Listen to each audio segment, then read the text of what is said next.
Pourquoi? Pourquoi donc faisons-nous cela? Réponse. Toutes les actions humaines sont motivées, à leur niveau le plus profond, par l'une de ces deux émotions, la peur ou l'amour. En vérité, il n'y a que deux émotions, que deux mots dans le langage de l'âme. Ce sont les opposés extrêmes de la grande polarité que j'ai créée en produisant l'univers, ton monde, tel que tu le connais aujourd'hui. Ce sont les deux points, l'alpha et l'oméga, qui permettent l'existence du système que tu appelles relativité. Sans ces deux points, sans ces deux idées à propos des choses, aucune autre idée ne pourrait exister. Chaque pensée humaine et chaque action humaine est fondée soit sur l'amour, soit sur la peur. En réalité, il n'y a pas d'autre motivation et toutes les autres idées sont dérivées de ces deux-là. Ce ne sont que des versions différentes, des tournures différentes du même thème. Pense-y bien et tu verras que c'est vrai. C'est ce que j'ai appelé la pensée racine. C'est une pensée soit d'amour, soit de peur. C'est la pensée derrière la pensée, derrière la pensée. C'est la première pensée. C'est la force première. C'est l'énergie brute qui propulse le moteur de l'expérience humaine. Voilà comment le comportement humain produit, en chaîne, la reprise des mêmes expériences. Voilà pourquoi les humains aiment, détruisent, puis aiment à nouveau, toujours ce balancement d'une émotion à l'autre. L'amour parraine la peur, qui parraine l'amour, qui parraine la peur. Et la raison s'en trouve dans le premier mensonge, le mensonge que tu prends pour la vérité à propos de Dieu, qu'on ne peut avoir confiance en Dieu, qu'on ne peut compter sur l'amour de Dieu, que Dieu t'accepte de façon conditionnelle, et que par conséquent, le résultat ultime est douteux. Car si tu ne peux compter sur le fait que l'amour de Dieu sera toujours là, sur l'amour de qui pourras-tu compter? Si Dieu se retire lorsque tu n'agis pas correctement, les simples mortels n'en feront-ils pas autant? Ainsi, au moment où tu promets ton plus grand amour, tu accueilles ta plus grande peur. Car aussitôt après avoir dit « je t'aime », tu t'inquiètes de ce que cet amour ne te soit pas retourné. Et s'il l'est, tu te mets aussitôt à t'inquiéter de perdre l'amour que tu viens de trouver.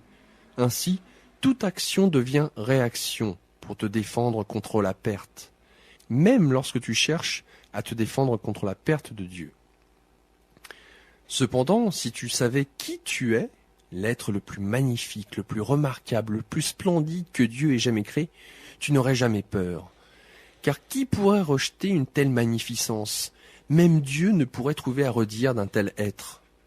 Mais tu ne sais pas qui tu es, et tu te crois bien inférieur.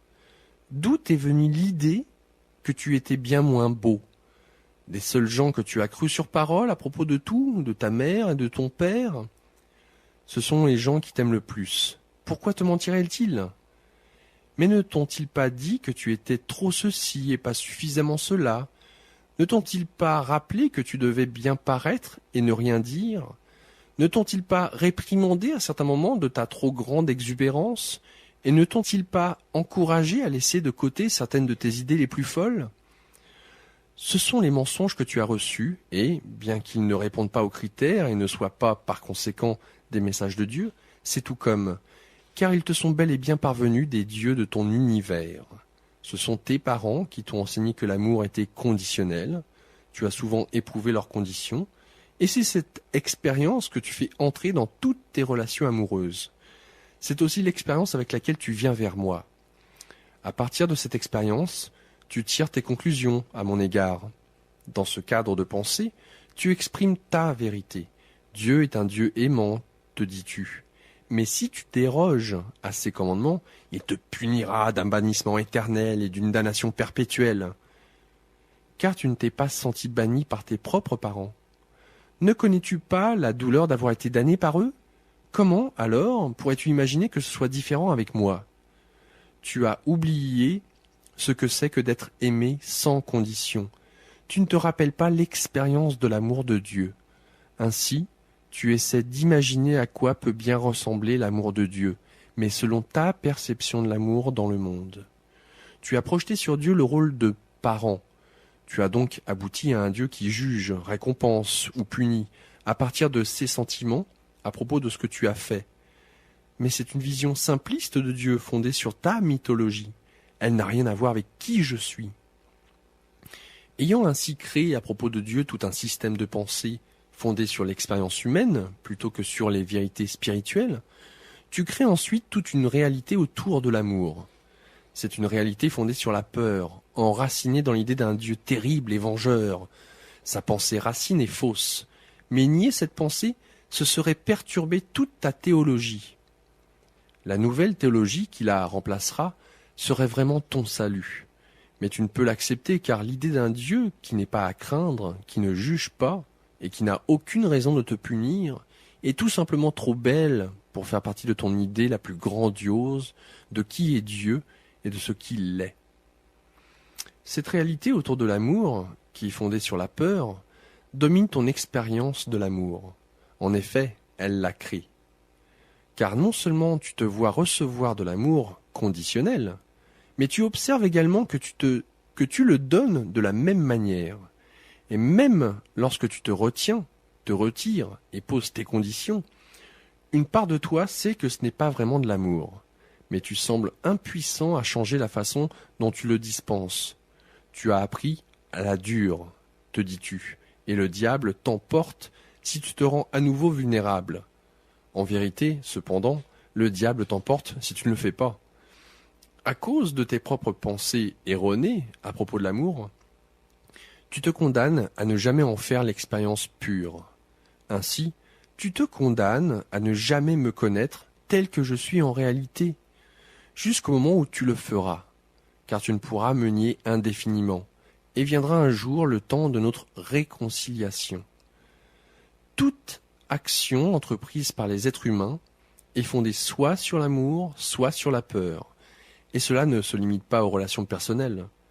Les décisions qui affectent le commerce, l'industrie, la politique, la religion, l'éducation de vos jeunes, les programmes sociaux de vos pays, les objectifs économiques de votre société, les choix concernant la guerre, la paix, l'attaque, la défense, l'agression, la soumission, la décision de convoiter ou de donner, d'épargner ou de partager, d'unir ou de diviser, chacun des choix que tu fais librement, tout cela vient de l'une des deux seules pensées possibles, une pensée d'amour ou une pensée de peur. La peur est l'énergie qui contracte, referme, attire, court, cache, entasse et blesse. L'amour est l'énergie qui s'étend, s'ouvre, envoie, reste, révèle, partage et guérit. La peur enveloppe nos corps dans les vêtements. L'amour nous permet de rester nus. La peur s'accroche et se cramponne à tout ce que nous avons. L'amour donne tout ce que nous avons. La peur retient l'amour chéri. La peur empoigne, l'amour lâche prise. La peur laisse de la rancœur, l'amour soulage. La peur attaque, l'amour répare. Chaque pensée, parole ou action humaine est fondée sur l'une ou l'autre émotion. Tu n'as aucun choix à cet égard, car il n'y a pas d'autre choix. Mais tu es libre de choisir entre les deux. Question. Lorsque je t'écoute, tout semble si facile, mais au moment de prendre une décision, c'est la peur qui l'emporte le plus souvent. Pourquoi donc? Réponse. On t'a enseigné à vivre dans la peur. On t'a parlé de la survie du plus fort, de la victoire du plus puissant et du succès du plus habile.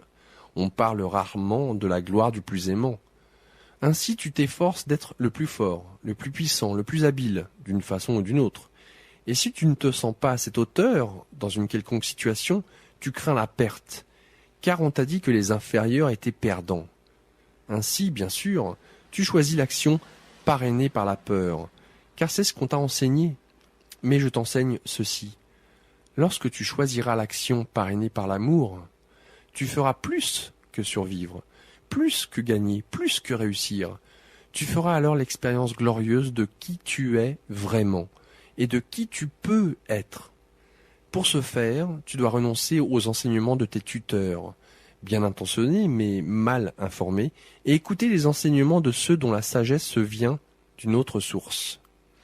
Ces maîtres sont nombreux autour de toi, et il y en aura toujours, car je ne te laisserai pas sans ceux qui sont capables de te montrer, de t'enseigner, de te guider et de te rappeler ces vérités.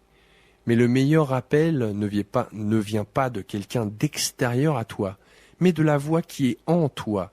C'est le premier outil que j'utilise, car c'est le plus accessible.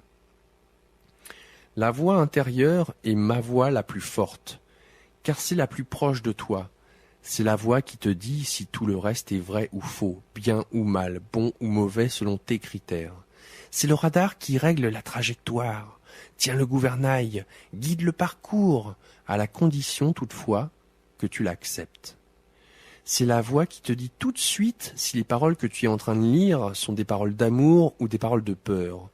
C'est ce critère qui te permettra de déterminer s'il faut les écouter ou les écarter. Question. Tu as dit que si je choisis toujours l'action parrainée par l'amour, je vivrai alors la gloire entière de qui je suis et de qui je peux être? Voudrais-tu élaborer, s'il te plaît? Réponse. La vie n'a qu'un but. C'est que tu fasses, ainsi que tous les êtres vivants, l'expérience de la gloire la plus entière. Tout le reste de ce que tu dis, penses ou fais est subordonné à cette fonction. Ton âme n'a rien d'autre à faire et ne veut rien d'autre. Ce que ce dessein a de merveilleux, c'est qu'il est sans fin. Une fin est une limitation, et le dessein de Dieu est dépourvu de ce genre de frontières. Dès l'instant où tu feras l'expérience de toute ta gloire, tu imagineras une gloire encore plus grande à accomplir. Plus tu es, plus tu peux devenir, et plus tu peux devenir, plus tu peux être encore. Le plus grand secret, c'est que la vie n'est pas un processus de découverte, mais de création. Tu ne te découvres pas, tu te crées à nouveau. Par conséquent, ne cherche pas à savoir qui tu es, mais cherche à déterminer qui tu veux être.